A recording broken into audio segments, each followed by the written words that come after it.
घेतलं, त्याला मस्त असं एक तांब्या टाकून घ्यायचं पाणी आणि याच्यात थोडंसं मीठ टाकायचं.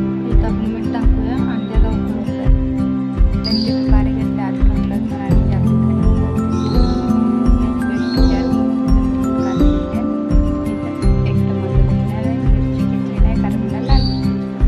आता आपलं तेल जे आहे ते गरम झाले. आता आपण याच्यात अंडे जे आहे ते तेलात फ्राय करून त्याच्यात अंडे फ्राय करायला टाकून कांदा फ्राय झाला की त्यात टाकूया आपण लसूण कोथिंबीरची पेस्ट आहे ते टाकून आणि खडे मसाले बरोबर टमॅटो.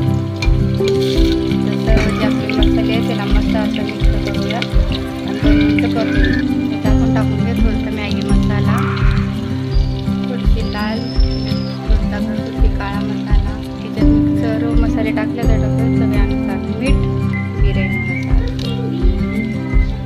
त्याच्यानंतर टाकूया तांदूळ आणि आपण फ्राय केलेले अंडे. 2 वाटी तांदूळ घेतल्यात 1 तांब्या पाणी. 2 वाटी तांदळाला 1 तांब्या पाणी.